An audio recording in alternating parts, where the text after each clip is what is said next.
Hello there everyone. For those of you that don't know me, it's nice to meet you. I'm Pippin.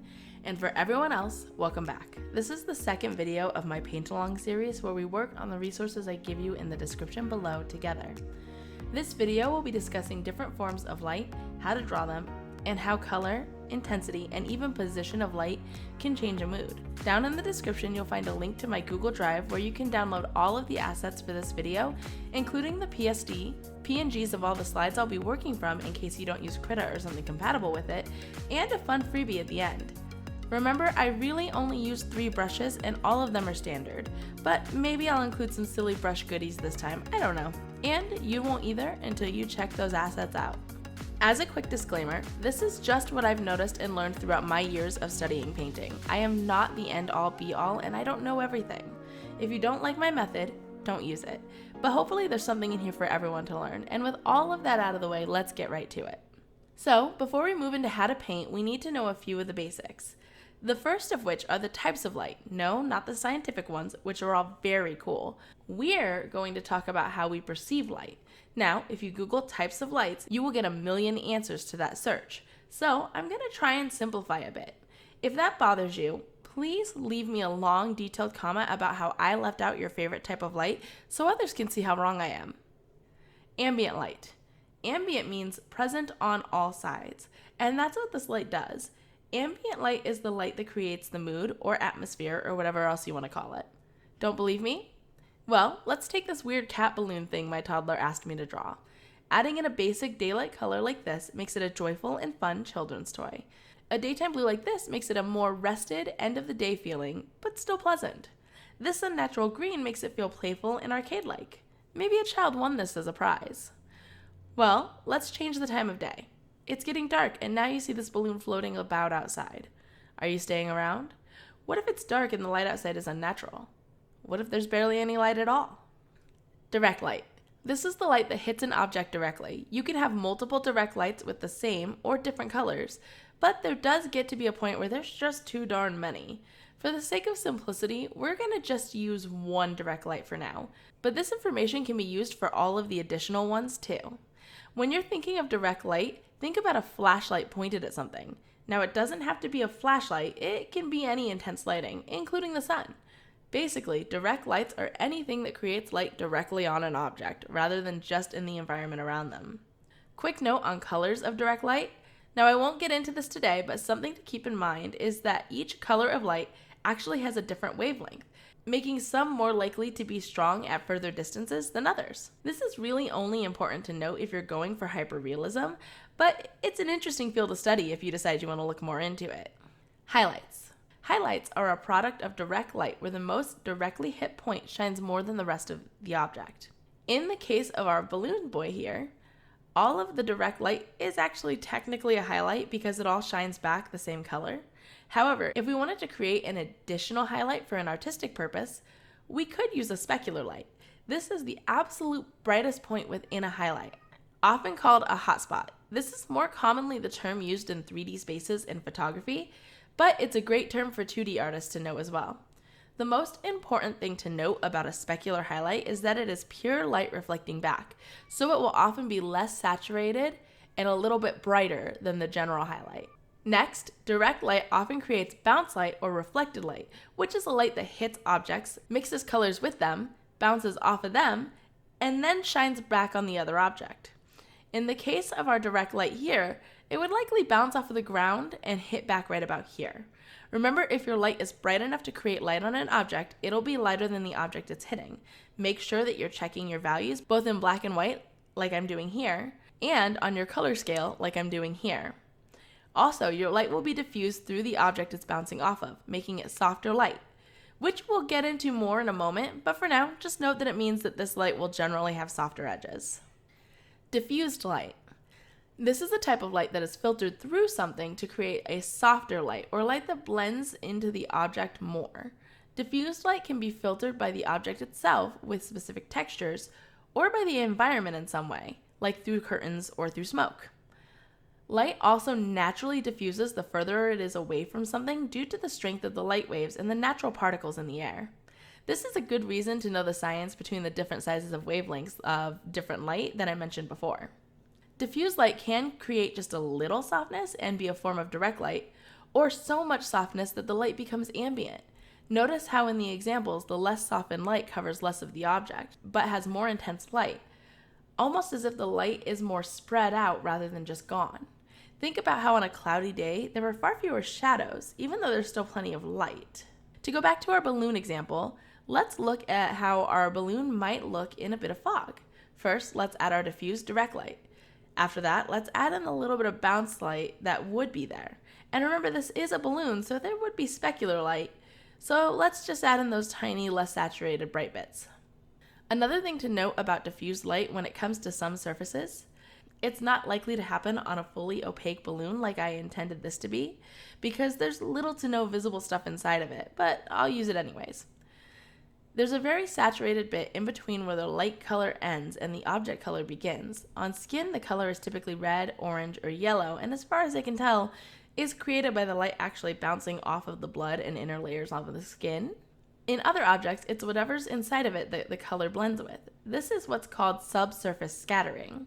This particular form of lighting is a type of bounce light that actually bounces off of the stuff inside of the object. And of course, we have to talk about both sides, so let's take some time to discuss how shadow works in response to each of these. Shadow color.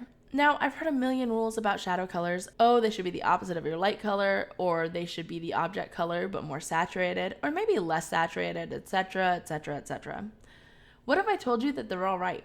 In hyperrealism, you'll have really just one answer, and that's the answer that your eye sees when you look at a thing. But in every other case, shadow is a choice just like light. And what colors you use for your shadow will determine mood, just like light does. We'll play around with this later, but just keep in mind that art is not just about being perfectly correct. It's about expressing something, and that means choosing what you consider the right color for the image, not choosing the realistically perfect one. Ambient occlusion. To occlude means to conceal, and that's what ambient occlusion does to ambient light. Ambient occlusion exists in places where ambient light cannot. And so this type of shadow is pretty exclusive to the space between objects. Full disclosure, the hat was not originally part of this balloon drawing. I added it specifically to show ambient occlusion, because the space between the hat and the balloon will have it. I chose a dark desaturated blue for a shadow here, because it'll translate best, and I'm going more for what works for teaching than what I would specifically love as the color. Ambient occlusion will get more the closer two objects are together. Since the hat and the balloon are touching, there will be some there. But if the hat were closer to, say, the balloon ear for longer, there would be more shadow there. Think about how long corridors with one light are far darker than like a small room with the same light. Core shadow. The core shadow is any part of an object outside of the light.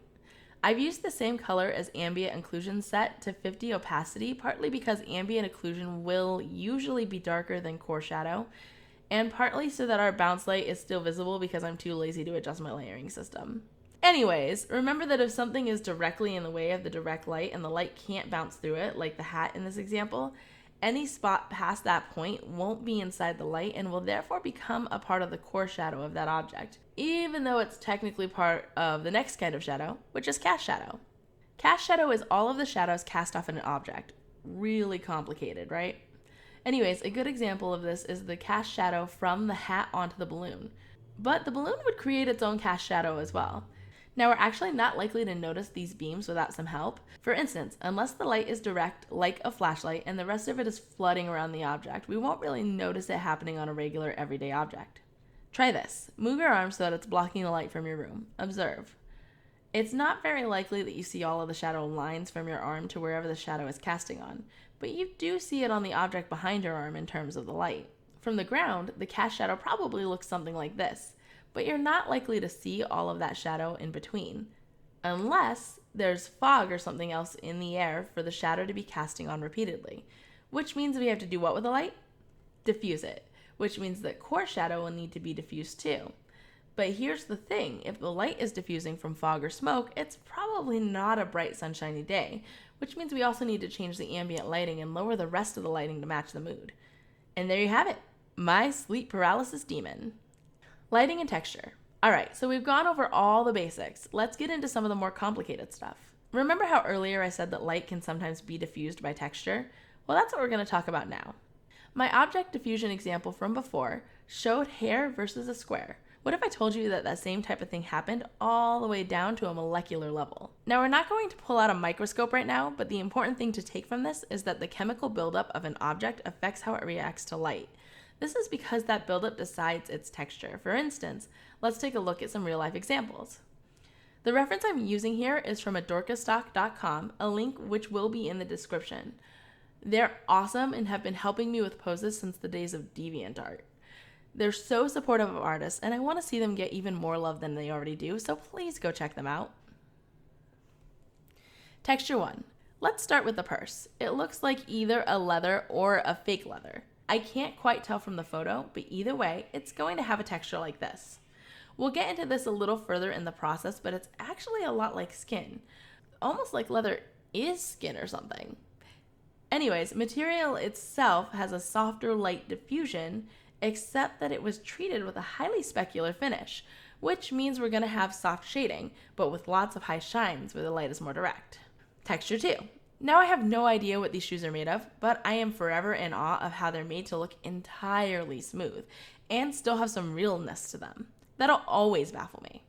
How to draw them, however, is a little less complicated. The material diffuses fairly slowly in the midtones or tones more in the middle between the light and dark, but fairly quickly between the darkest tones and those midtones.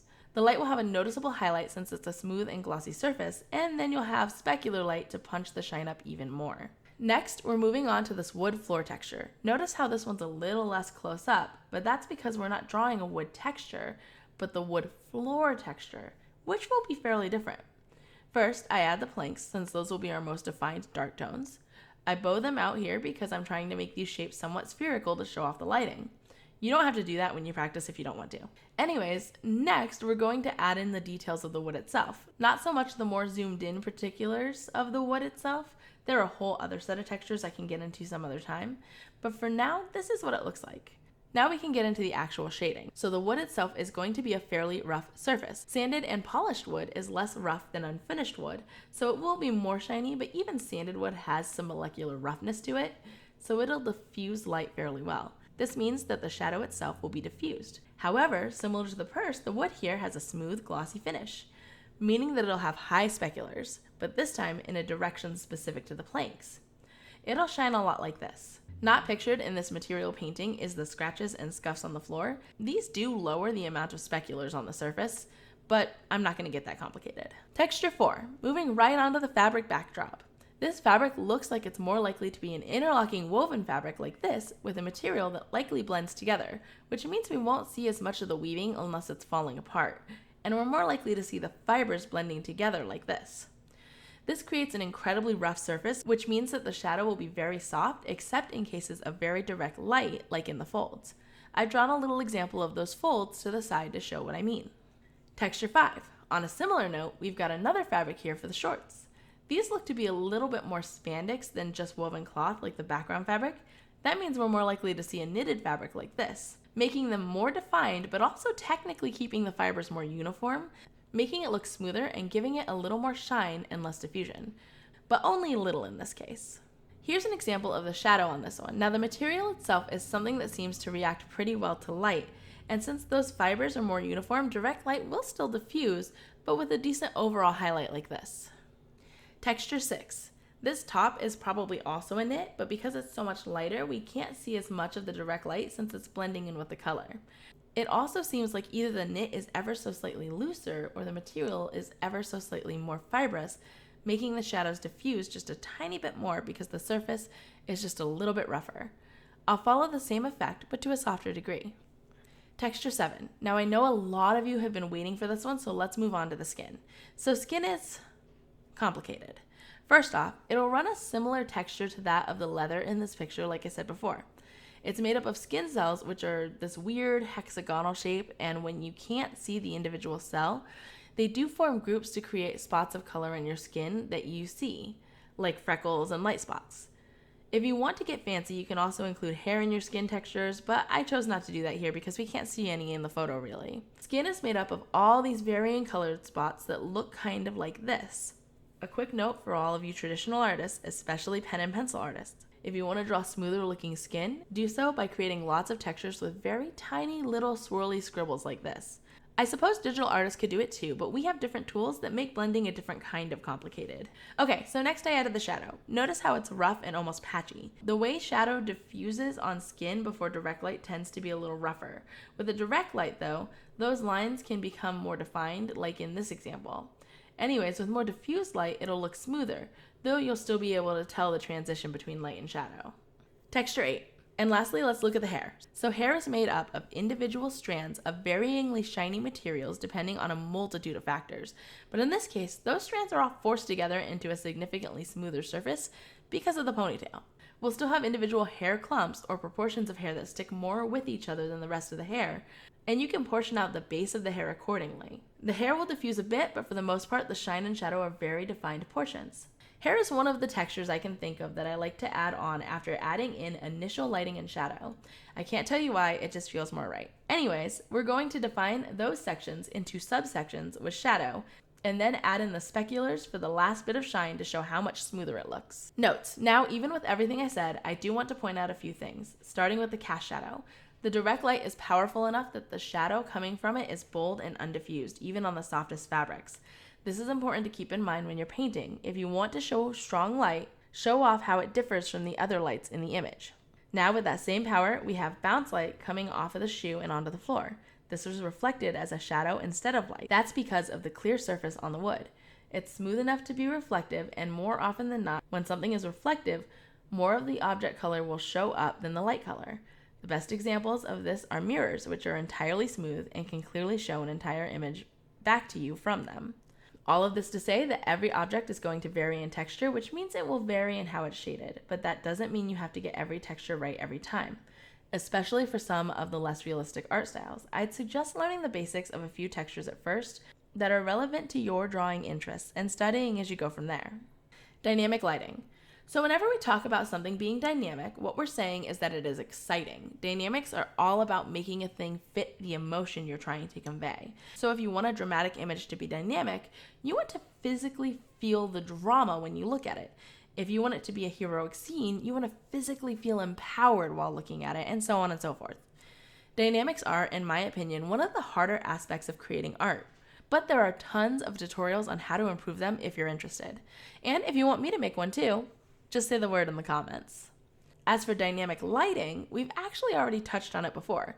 This is when you choose the right light to match the mood. And when I say the right light, I mean the right color, intensity, and location of the light. There are entire careers based on this skill, both in digital and art spaces and in real life design spaces. So please remember that it won't be learned in a day from a single tutorial, especially because my explanation of this is gonna be very basic because I don't wanna go too heavy into a tangent that I could stay on for literal hours. General rules of dynamic light. While color and mood falls more into color theory, which is a video I will absolutely make in the future, the color of light fits in with this, so I will give a quick rundown. If you look at this handy little chart, psychologically, colors can affect your mood. This definitely means that the colors you choose for lighting are important for your artwork. This is not an exhaustive list, and emotions will change based on color combinations as well, but this is a good place to start. By the way, this color list comes from Mental Health America, which I've linked below. For lighting, these are my takes on each base color. Pink is typically used in images with a warm and soft feeling. They are gentle images that feel like home.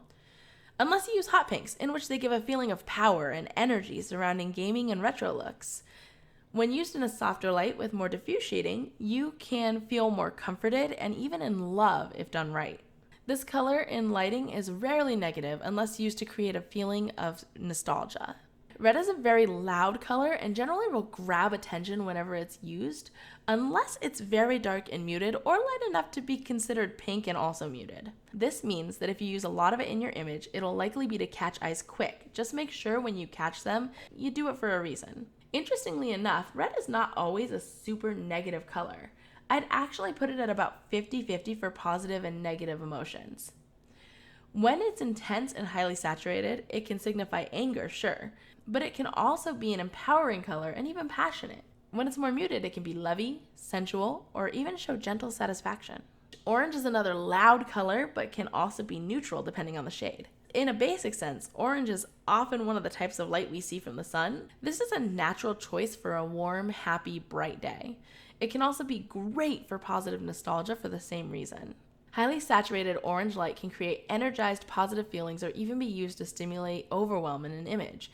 It's eye-catching like red, so use it sparingly. Overall, orange light is a positive color, but there are a few negative applications for it too. Yellow is my favorite color for a lot of reasons, but one of them is because it's so interestingly versatile. It can be calm, loud, aggressive, and even unnerving. Calm, warmer tones of yellow can be used as a love letter to light and make an amazingly warm feeling when done right, whereas high saturation versions of yellow, especially the closer you get to green, are fantastic for creepy horror images. Regardless of the shade or mood though, yellow is a great color for creating intensity and feelings. Green is similar to yellow in that it's a very versatile color, while typically not as loud. When you stick to more natural, muted greens, especially with a healthy mix of blue, they can create a feeling of balance and calm. Some darker and less saturated greens with more yellow and or red in them can fit here too if it matches a nature color well enough. When you get closer to yellow, and especially saturated or brighter greens with yellow, it quickly becomes a much creepier color and is great for horror images. Either way, just like yellow, it can help intensify whatever feelings are already in your image. On the calmer side of versatile colors, blue is another color that can do a lot of things, but typically the emotions are more down. Blue can absolutely be associated with sadness and loneliness, especially darker and more muted blues. They can also be nostalgic, both positively and negatively. Think about blue skies and better days, or whatever that famous country singer said. Hotter blues like cyan can also help balance out a lot of high energy without killing the mood. Another great color for gaming and retro looks. And of course, they can create a feeling of calmness and serenity, like everything is right with the world. If I had to venture a guess, I'd say purple is the most loved color on average, and not with terrible reason. It's really hard to make purple look negative in an image. Typically, if purple is in your image, it will create a positive feeling within it. It's soothing and makes the things around it appear more gentle. If it's creating a nostalgic feeling, it's one that looks back with fondness. Even highly saturated, energized purples create a feeling of hopefulness and yearning rather than intensity. This color is great at balancing an image and creating a feeling of sensitivity and compassion within it. Even though it can be a fairly cool color, it still feels warm, even when used for shadows. Brown is the everyman, the actual definition of neutrality and versatility, because true brown doesn't actually exist. Brown is a muted, generally darker version of pretty much any other color, and therefore the mood of it will generally change with the base color. That said, because it's muted and calm, it will often create feelings of safety or stability. It's also typically not used for light, but it can be, so it's included, and it can make a great color for shadows. Gray, white, and black. None of these are technically colors, and that's a whole topic for another day, but I'm grouping them together because I'll basically say the same thing for all of them. First off, if you're painting illustrations, drawing anime with color, or generally using color-based mediums and not black and white, I don't actually recommend using these colors until you've had a lot of study into color theory and understand when and why using them is a good idea. Because don't get me wrong, they have so many awesome uses and fun interactions with color, but using them well is complicated because too much and not enough once you've introduced them makes them look wrong. Even your highest highlights, I'd recommend you just color in off-white rather than white itself. That said, they are awesome for lighting studies. Shift your color off of your references entirely, turn it to black and white, and study how the black, white, and gray work with each other before moving on to color. They're also great for line art and non-color or monotone pieces. One thing to note, because these colors are completely neutral, they can really do any mood at all. Intensity, placement, and mood. Okay, so we've discussed lots of different colors and what kind of moods you can achieve while using them for lighting. Our next step is to remember that intensity and location of light matters just as much. I've created a little table and 2 balls for us to understand the concept a little bit more. Your placement of lights tends to create different feelings. For instance, if I put a basic overhead light on everything, it looks kind of, basic, balanced, and without any specific color, almost clinical. However, if we move to a light from below, there's more intensity. Something feels almost at stake. You can feel the power in those balls. Now let's try a backlight. You can feel the nostalgia, the blissfulness within the balls. Now let's do the 5 o'clock shadow light, as a friend of mine called it. Basically, this is the light that most people default to, in the front and off to the side. It's gentle, soft, and safe feeling. Lighting location can offer a lot of variation in mood, especially when multiple lights and colors are combined. Play around with it and find your favorite combos, and if you do, I'd love for you to tag and show it to me on any of my social medias. Intensity is a lot like location. There are a lot of different little changes that can make a big difference. For now, I'll show you all the original lights I showed while talking about location, but do them at 100%, 50%, and 250%. You get to decide what moods each create and how much they've been changed. I'd love to hear how you think each one was affected. And just to bring it all home, I'm going to grab 2 of these lights and add colors to them, one at a high intensity and one at a low intensity. Right now, to me, the green feels safe, calm, and inviting, and the yellow feels warm, loving, home. Now, let's combine them together. That is a very different vibe. Choosing lighting that works together for what you're wanting to convey is a major part of dynamic lighting. Quick note, I decided to put this here because it has to do with dynamics in general, and it has to do with lighting. If you can't figure out the lighting of an object or scene, try drawing it from the light's perspective, like this.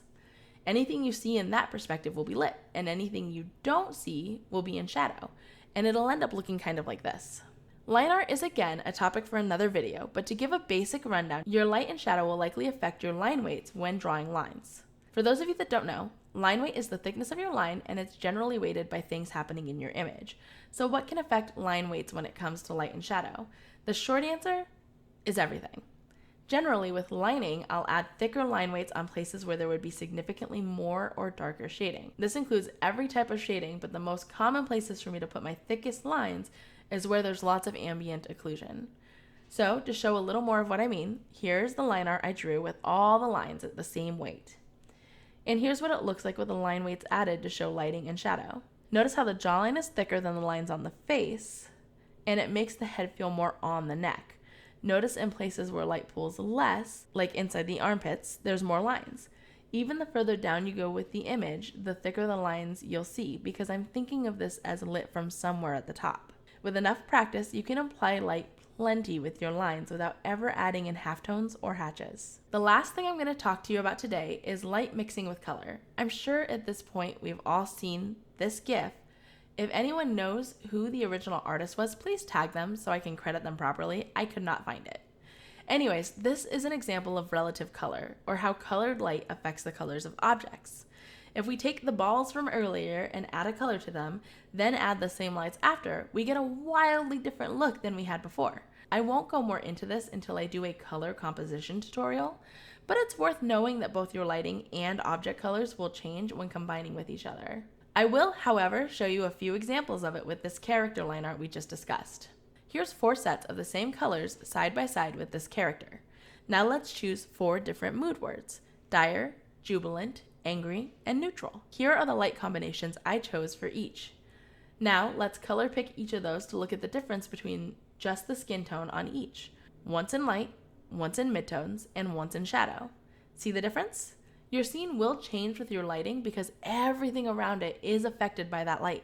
I do believe I've given you a lot of things to think about when it comes to light and shadow. This line art here is yours for coloring in the link below, along with all of the other assets in this tutorial. Please show me your results. Thank you for joining me on this tutorial and sticking with me until the end. I hope it helps.